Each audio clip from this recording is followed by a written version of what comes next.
Hello guys, good morning all of you. Welcome to this session on YouTube channel Biology Teaching Center. Your educator Dr. Akhileshwar Kumar. पिछले class में हम लोग bacterial cell structure के बारे में diagrammatically रूप से अध्ययन किए। मैं उम्मीद करता हूं कि आप लोगों को वह पिछला जो बैक्टीरियल सेल स्ट्रक्चर है डायग्राम के द्वारा समझने में आसानी हुई होगी। और आज के सेशन में जो बैक्टीरियल सेल स्ट्रक्चर है जिसको आप लोग समझ चुके हैं, रिटेन फॉर्म में यहाँ पर समझाने का पुनः प्रयास करता हूँ। आप फिगर में देख रहे हैं कि जो आउटर मोस्ट स्ट्रक्चर है वह आपका सेल वॉल है। सेल वॉल जो होता है outer rigid covering of the cell. Cell wall जो है आपका एक रिजिड दृढ़ कवरिंग ऑफ द सेल होता है, जो पहले भी हम समझा चुके हैं। It provides shape and protection. जो सेल वॉल का मुख्य फंक्शन जो है एक निश्चित शेप और उसका प्रोटेक्शन देना होता है। नेक्स्ट पॉइंट है bacterial cell wall contain peptidoglycan and diaminopimelic acid. Bacterial cell wall और ये जो प्रोकैरियोटिक सेल है उसमें कहे कि सेल वॉल जो मुख्य रूप से है वह पेप्टाइडोग्लाइकन की बनी होती है और इसके साथ साथ डायइम्यूनोपिमिलिक एसिड भी होते हैं। तो मुख्य रूप से जो बैक्टीरियल सेल है वह पेप्टाइडोग्लाइकन की बनी होती है। इन ग्राम पॉजिटिव बैक्टीरिया, जो ग्राम पॉजिटिव बैक्टीरिया जो स्टैंड बाई क्रिस्टल वायोलेट ग्राम नामक साइंटिस्ट ने इसको बतलाया था, इसलिए इसको ग्राम पॉजिटिव और ग्राम नेगेटिव में जो बांटा गया। तो ग्राम पॉजिटिव बैक्टीरिया में जो है वह आपका सिंगल लेयर में होता है, माने जो सेल वॉल होता है ग्राम पॉजिटिव में सिंगल लेयर में होते हैं। और जो ग्राम नेगेटिव, यहाँ पर जो माइनस का चिन्ह है इसको ग्राम नेगेटिव के रूप में पढ़ते हैं, इसे ग्राम पॉजिटिव पढ़ते हैं। तो in gram negative bacteria it is two layered, मतलब सेल वॉल जो होते हैं वो आपका टू लेयर्ड का होता है। और उसमें बतलाए थे कि जो ग्राम नेगेटिव है टू लेयर्ड होते हैं। जो सबसे जो आउटर लेयर है वह आपका लाइपो पॉलीसैकेराइड्स की बनी होती है और सेकेंड लेयर जो होता है वो आपका पेप्टाइडोग्लाइकन की बनी होती है। और जो ग्राम पॉजिटिव बैक्टीरिया होता है इसमें पेप्टाइडोग्लाइकन अब्सेंट होता है। और पेप्टाइडोग्लाइकन बताए थे कि दो तरह के मॉलिक्यूल से वह बना होता है, और नामा और नागा है ना। जो विशेष तरह के दो ये आपके शुगर है जो अल्टरनेट एक दूसरे से जुड़े होते हैं और साइड चेन के रूप में आपका पॉलीपेप्टाइड, पेंटापॉलीपेप्टाइड अमीनो एसिड से जुड़ा होता है। और यह कई लेयर में होते हैं जो आपका मेश लाइक जालीनुमा स्ट्रक्चर वह बनाता है। तो इस तरह से आपका यह सेल वॉल हुआ। दूसरा जो स्ट्रक्चर साइटोप्लाज्म है, इट इज ग्रैन्युलर। क्योंकि डायग्राम में हम देख रहे हैं या देख रहे होंगे आप लोग, यह जो है सो ग्रैन्युलर स्ट्रक्चर होता है जो due to dispersion of ribosomes. उसमें पूरे बैक्टीरियल सेल में राइबोसोम्स जो है आपका प्रेजेंट होता है। क्योंकि साइटोप्लाज्म में जितने भी सेल ऑर्गेनोइड्स हैं वह बिल्कुल एब्सेंट होता है, सिर्फ राइबोसोम्स प्रेजेंट होता है। तो जिसके कारण वह ग्रेनुलर स्ट्रक्चर में दिखाई पड़ता है। Cytoplasm is covered by selectively permeable membrane. Cytoplasm जो होता है वह मुख्य रूप से प्लाज्मा मेम्ब्रेन के जस्ट नीचे स्थित होता है और यह plasma membrane selectively permeable, semi permeable nature के होते हैं। At one part of the membrane bears circular membranous structures called mesosome। Diagram में देख रहे हैं कि कुछ खास स्थान पर plasma membrane infolds into cytoplasm in circular structures known as mesosomes। Circular structures में साइटोप्लाज्म में वह इनफोल्डिंग के रूप में होता है जो मेसोसोम स्ट्रक्चर कहलाता है। और mesosomes it bears respiratory enzymes, और मेसोसोम्स में रेस्पिरेटरी एंजाइम्स प्रेजेंट होते हैं। चूंकि प्रोकैरियोटिक सेल में माइटोकॉन्ड्रिया, एंडोप्लाज्मिक रेटिकुलम, ये सब जितने भी सेल ऑर्गेनोइड्स एब्सेंट होते हैं, और माइटोकॉन्ड्रिया मुख्य रूप से सेलुलर रेस्पिरेशन में भाग लेते हैं, जिसके फलस्वरूप ऊर्जा जो है एनर्जी एटीपी के रूप में मुक्त होता है, जिसके कारण और पूरा मेटाबॉलिज्म एक्टिविटीज होता है। तो इसमें यह मेसोसोम मुख्य रूप से प्रोकैरियोटिक सेल में बैक्टीरियल सेल में माइटोकॉन्ड्रिया की तरह कार्य करते हैं, जिसमें कहा गया कि it bears respiratory enzymes. The cytoplasm contain 70S ribosomes. इसमें प्रोकैरियोटिक सेल में सिर्फ 70S टाइप ऑफ राइबोसोम्स पाए जाते हैं। यूकैरियोटिक सेल में भी राइबोसोम्स पाए जाते हैं जो आपका 80S टाइप होते हैं। सैक वैक्यूल एब्सेंट, इसमें सैक वैक्यूल्स भी जो है सो एब्सेंट होते हैं प्रोकैरियोटिक सेल में। लेकिन यूकैरियोटिक सेल में सैक वैक्यूल्स माने बहुत बड़ा वैक्यूल जो है सो बीच में साइटोप्लाज्म के बीच में वैक्यूल्स होते हैं जो आपका प्रेजेंट होते हैं, लेकिन प्रोकैरियोटिक सेल में सैक वैक्यूल एब्सेंट होते हैं। तीसरा स्ट्रक्चर न्यूक्लियोइड। प्रोकैरियोटिक सेल में इसे गोनोपोर भी कहा जाता है, जिसमें जेनेटिक मटेरियल्स डीएनए के रूप में प्रेजेंट होता है। It consist of a single circular strand of DNA duplex. मतलब प्रोकैरियोटिक सेल में single circular strand of DNA पाए जाते हैं। DNA is naked, that is not associated with histone protein. Prokaryotic cell में जो डीएनए होते हैं या जो जेनेटिक मटेरियल्स डीएनए होते हैं वो नेकेड होते हैं, अर्थात इसमें हिस्टोन प्रोटीन एब्सेंट होते हैं। और यूकैरियोटिक सेल में आपका डीएनए हिस्टोन प्रोटीन से एसोसिएटेड होते हैं। There is no organised nucleus. Prokaryotic cell जो होते हैं ऑर्गेनाइज्ड न्यूक्लियस नहीं होते हैं। इसका अर्थ ये हुआ कि इसमें न्यूक्लियर मेम्ब्रेन एब्सेंट होते हैं। प्रोकैरियोटिक सेल या बैक्टीरियल सेल जो भी हुआ, किंगडम मोनेरा में ऑर्गेनाइज्ड न्यूक्लियस एब्सेंट होते हैं, मतलब न्यूक्लियस विदाउट न्यूक्लियर मेम्ब्रेन होते हैं। The nucleoid is connected to PM through mesosome. यह जो न्यूक्लियोइड होते हैं जो विदाउट न्यूक्लियर मेम्ब्रेन होते हैं वो प्लाज्मा मेम्ब्रेन से जुड़े होते हैं थ्रू मेसोसोम। मेसोसोम बतलाए कि प्लाज्मा मेम्ब्रेन कुछ स्थान पर साइटोप्लाज्म में सर्कुलर और बिल्ली फॉर्म में इनफोल्ड्स होते हैं जो मेसोसोम कहलाता है।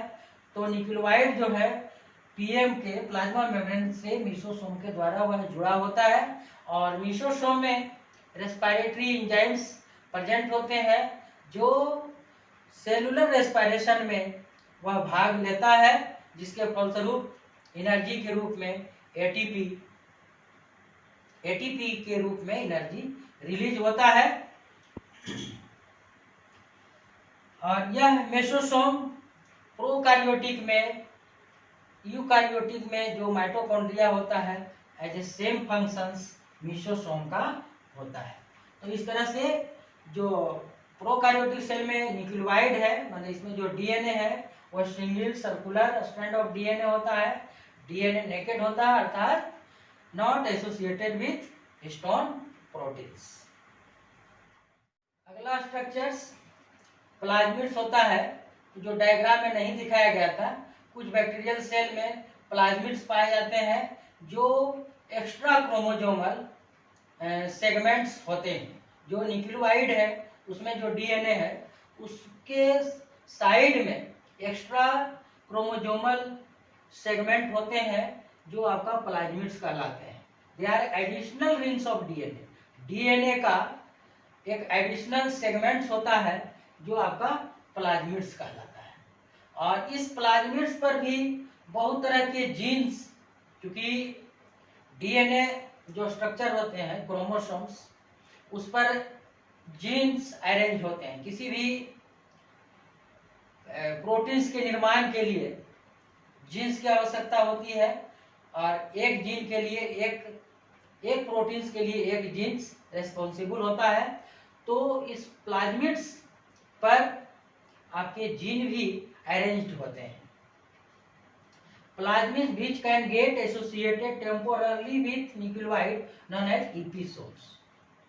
जब यह extra chromosomal segment which known as plasmids, वो प्लाज्मिड्स जब न्यूक्लियोइड्स के साथ टेम्पोररी रूप में एसोसिएटेड होते हैं, यानी उससे जुड़े रहते हैं टेम्पोररी रूप में, तो उस समय यह ईपीसोम कहलाता है। तो यहाँ पर प्लाज्मिड्स जो जिसे हम लोग बायोटेक्नोलॉजी में वेक्टर के रूप में जानते हैं, बहुत सारे जीन को जोड़ना, ऐड करना, डिलीट करना, इस तरह से इसका मेन फंक्शन होता है जो आगे हम लोग पढ़ेंगे वेक्टर के रूप में। तो प्लाज्मिड्स जो है आपका बैक्टीरियल सेल में न्यूक्लियोइड के पास एक एक्स्ट्रा क्रोमोसोमल सेगमेंट होता है या एडिशनल रिंग्स ऑफ डीएनए होता है। यह जब कहता है कि न्यूक्लियोइड के पास टेम्पोररी रूप से एसोसिएटेड होते हैं तो वह ईपीसोम्स कहलाता है। नेक्स्ट पार्ट फ्लैजिला, जो बैक्टीरियल सेल के होल सरफेस पर डिस्ट्रीब्यूटेड होते हैं, और इस तरह के फ्लैजिलेशन को पेरिट्राइकस टाइप ऑफ फ्लैजिलेशन कहा जाता है, जिसमें बैक्टीरियल सेल के होल बॉडी सरफेसेस पर बैक्टीरिया फ्लैजिलम और फ्लैजिला डिस्ट्रीब्यूटेड होते हैं। तो यह जो बैक्टीरियल फ्लैजिला होते हैं वह औसतन एवरेज 4 to 5 μm लॉन्ग और आपका 12 to 15 नैनोमीटर इन डायमीटर। इसका मतलब आपका लेंथ और ये डायमीटर ब्रीथ मुख्य रूप से होता है। ईच फ्लैजिलम है 3 पार्ट्स, और प्रत्येक जो फ्लैजिलम है उसमें मुख्य रूप से 3 पार्ट्स होते हैं, basal body, hook and filament. इसमें पिछले क्लास में भी हम बताए थे कि इस तरह से जो होते हैं स्वेलिंग भाग होता है वह आपका बेसल बॉडी, ये हुक और ये आपका फिलामेंट। किसी भी सिंगल फ्लैजिलम में मुख्य रूप से 3 पार्ट्स होते हैं। सबसे जो नीचे बेसल स्वेलन स्ट्रक्चर्स होते हैं वो आपका बेसल बॉडी कहलाता है। सेकेंड स्ट्रक्चर जो ऊपर आपका थिक ऐसी स्ट्रक्चर होती है हुक, और सबसे फ्री वाला ऊपर वाला जो भाग है टर्मिनल वो आपका फिलामेंट कहलाता है। तो इस तरह से किसी भी फ्लैजिलम में 3 पार्ट्स होते हैं, और ये 3 पार्ट्स मुख्य रूप से जो बेसल बॉडी होते हैं attached with plasma membrane. Plasma membrane cell wall के इनर लेयर होते हैं, तो वहाँ बेसल बॉडी अटैच्ड होते हैं। डायग्राम में देखेंगे पिछले जो बैक्टीरियल सेल का स्ट्रक्चर है वहां पर hook is attach with cell wall, और यह जो हुक है वो सेल वाल से अटैच होता है, और यह जो फिलामेंट होते हैं वो आपका बैक्टीरियल सेल सरफेस से बिल्कुल फ्री होता है। यानी यह मुख्य रूप से जो फ्लैजिलम है उसके 3 पार्ट्स का नाम याद रखना चाहिए। सबसे लोअर जो बेसल बॉडी होता है, सेकेंड हुक, और थर्ड जो आपका फ्री भाग होते हैं वो फिलामेंट कहलाते हैं। और दोनों का तीनों का जो है अटैचमेंट किस तरह से है। Basal body attach with PM plasma membrane, hook is attach with cell wall, और फिलामेंट इज फ्री। वो body surfaces bacterial cell wall या बॉडी सेल वॉल से बिल्कुल फ्री होता है। नेक्स्ट स्ट्रक्चर बैक्टीरियल सेल में पीली, जो खास बैक्टीरिया में पाए जाते हैं, इसे फिमरी भी कहा जाता है। They are narrow protoplasmic outgrowth which are formed in certain bacteria. कुछ खास बैक्टीरिया में यह पाए जाते हैं जो आपका बिल्कुल नैरो प्रोटोप्लाज्मिक आउटग्रोथ होते हैं। और जिस तरह के ये बैक्टीरिया में इस तरह का स्ट्रक्चर पाए जाते हैं वो डोनर बैक्टीरिया और मेल स्ट्रेन बैक्टीरिया कहलाते हैं। क्योंकि सेक्सुअल रिप्रोडक्शन तो बैक्टीरिया में या प्रोकैरियोटिक सेल में नहीं होता है, फिर भी इसमें सेक्सुअल रिकम्बिनेशन, जेनेटिक मटेरियल्स का रिकम्बिनेशन हो करके नए स्ट्रेन ऑफ बैक्टीरिया का निर्माण होता है, जिसमें जो जेनेटिक मटेरियल्स है जिसमें से ट्रांसफर होता है वो आपका मेल स्ट्रेन, और जो ट्रांसफर कर रहा है, जिसमें ट्रांसफर हो रहा है वो आपका फीमेल स्ट्रेन और प्लस माइनस स्ट्रेन, यानी मेल प्लस स्ट्रेन और फीमेल माइनस स्ट्रेन कहलाते हैं। तो जनरली यह जो मेल स्ट्रेन वाले जो बैक्टीरिया होते हैं उसमें इस तरह से एक आपका नैरो प्रोटोप्लाज्मिक आउटग्रोथ होते हैं जो आपका पीली कहलाते हैं, और इसका मुख्य रूप से कंजुगेशन ट्यूब बनाने में मदद करता है। कंजुगेशन एक प्रोसेस है, ट्रांसफॉर्मेशन, ट्रांसड्यूशन, ट्रांसडक्शन और कंजुगेशन, ये 3 जो है आपका जेनेटिक रिकम्बिनेशन प्रोसेस का तरीका है, जिसमें कंजुगेशन भी एक है। इसमें से एक कंजुगेशन ट्यूब, एक बैक्टीरिया इस तरह के स्ट्रक्चर बनते हैं। ये सेकंड जो आपका बैक्टीरिया है इसमें भी इस तरह के आउटग्रोथ बनते हैं। अब इस तरह से एक डिजोल्व हो जाते हैं, और इस तरह का जो स्ट्रक्चर होते हैं ये आपका कंजुगेशन कैनाल कहलाते हैं। ये दोनों का कनेक्शन हो गया, एक डोनर और एक रिसिप्टर बैक्टीरिया कहलाता है। इसमें जो ये जेनेटिक मटेरियल्स है वो धीरे धीरे इसमें आकर के ये ट्रांसफर हो जाते हैं, और दोनों मेल स्ट्रेन का और फीमेल स्ट्रेन का दोनों का जो जेनेटिक मटेरियल्स है उसमें डिसइंटीग्रेशन होता है, और डिसइंटीग्रेशन के फलस्वरूप एक नए स्ट्रेन वाले बैक्टीरिया का निर्माण होता है। तो इस तरह से प्रोकैरियोटिक सेल में या बैक्टीरियल सेल में सेक्सुअल रिप्रोडक्शन नहीं इसको बोलते हैं, जेनेटिक रिकम्बिनेशन बोला जाता है। और यह जेनेटिक रिकम्बिनेशन 3 टाइप्स होते हैं जो हम अगले क्लास में पढ़ेंगे कि जेनेटिक रिकम्बिनेशन कौन कौन तरीके से बैक्टीरियल सेल में होता है, जिसमें फर्स्ट ट्रांसफॉर्मेशन, ट्रांसडक्शन और थर्ड कंजुगेशन।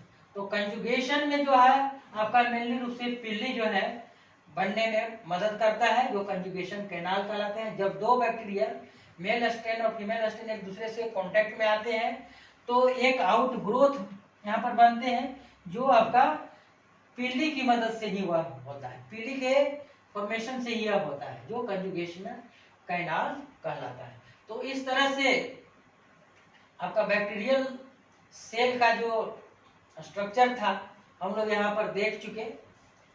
चूंकि अब वीडियो जो है सो बहुत लंबा हो जाता है, इसलिए इसको 2 पार्ट्स में बांट कर दिखाया गया। तो उम्मीद है कि आप लोग बैक्टीरियल सेल स्ट्रक्चर को कंप्लीटली समझ चुके हैं।